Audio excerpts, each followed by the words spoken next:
Whakamalo mo whakawhetai I he First Nations of this land. Whakamalo mo whakawhetai ki he taukainga me Hawaii ki.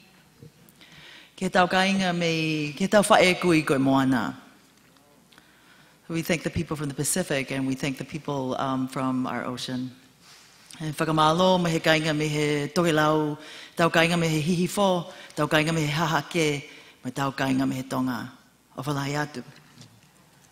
So, thank you. I live in the Bay Area. I live in West Berkeley. So I'm Tongan, though, and how I came to this country is all the reasons that are being talked about here.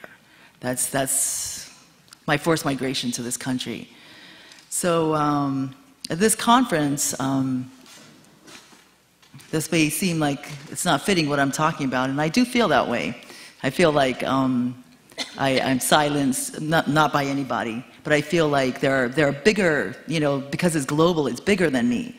So I shouldn't talk about what I'm about to talk about. Do you know? But I'm a Tongan woman, and the way that I've been taught to talk is, well, just like you, sister, from my heart.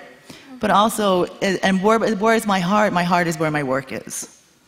So I have to talk about the work that I do, just like everyone up here, too. So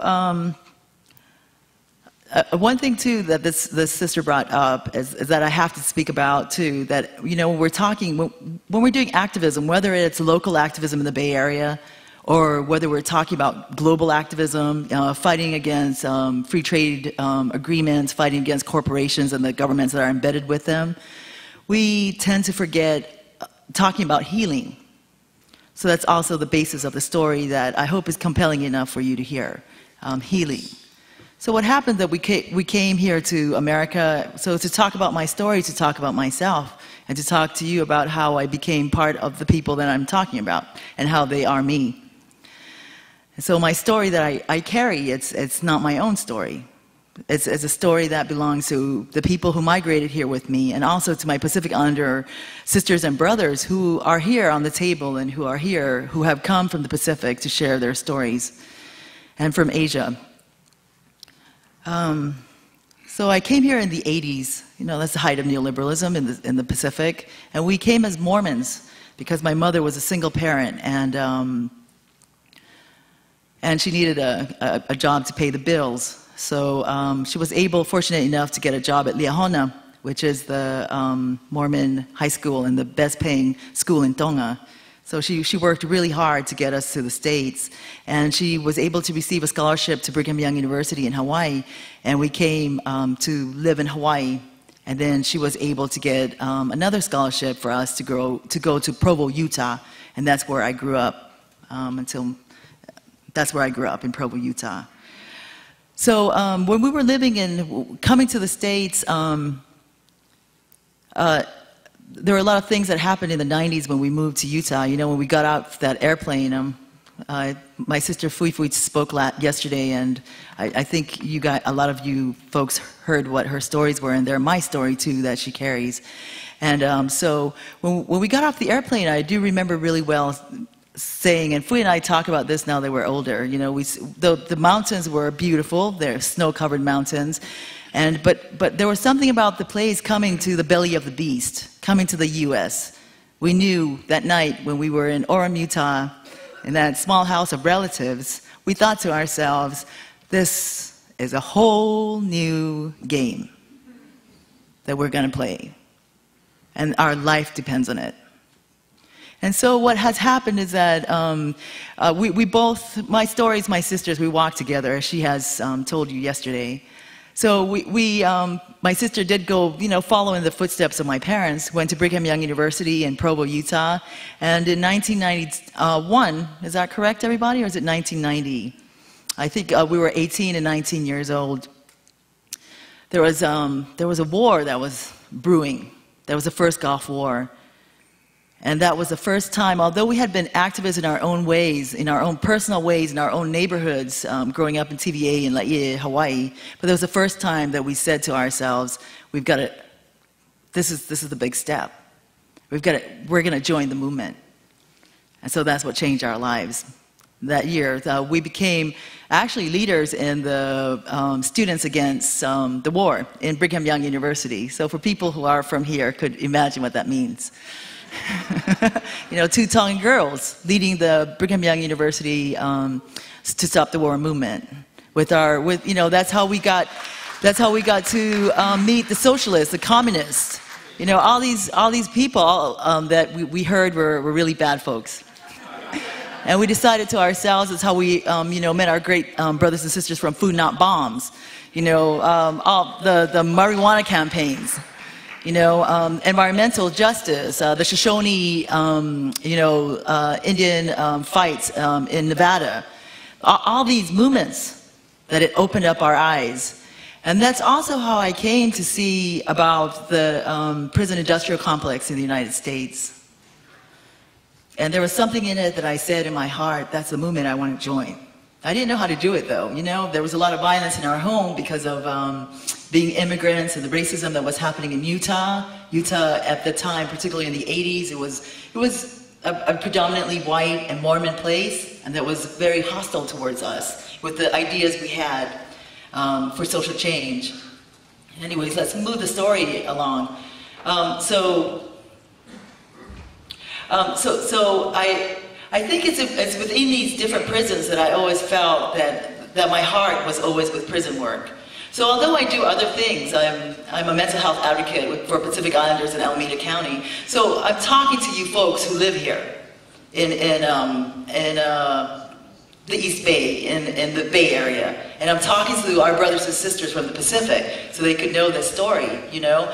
So you know, I went through a lot of struggles in my life anyways, so I came to this point, coming to the Bay Area, I feel is where I started to do my healing. Because I have this great sister who helps me a lot, helps me financially, helps me to get an education, supports me in many ways. And so I found healing here. And it was finding healing that I feel that I found my life's work in working with prisoners. So, and this is just, again, from the grassroots, joining with Asian Prisoner Support Committee in Oakland, a really grassroots group that helped to free Eddie Zhang from San Quentin. He had been there for 22 years. Big shout out to them. Then, you know, Kumapawi was up here, Peralta was up here. And she was the teacher, before I go into that, I'm sorry, I'm jumping. So, the men in Solano Prison, so there are men in Pacific Islanders in Solano Prison, and they decided to apply to their warden to ask him if they could get status like the Native Americans, since Hawaii is occupied by the U.S., you know? Like how the U.S. is occupied, I mean how this land, Turtle Island, is occupied by the U.S.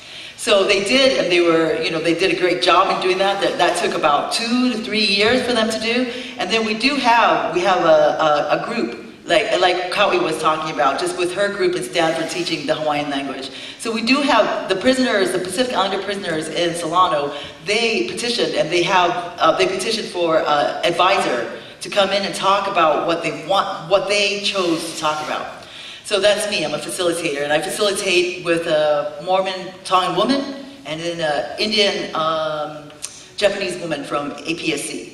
So, but the prisoners, they asked us to please come and help them to reclaim and relearn the traditional culture.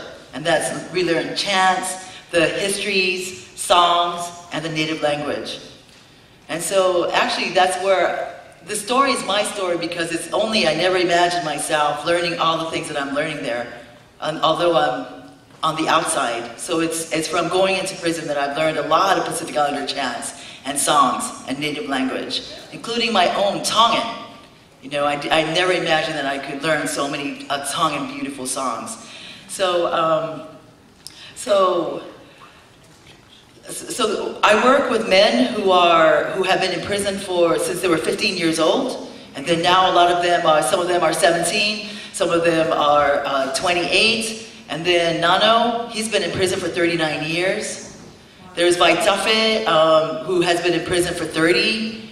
So I work with Indo-Fijians, with Tongans, Samoans, and you know, Chamorro, Hawaiians, of course.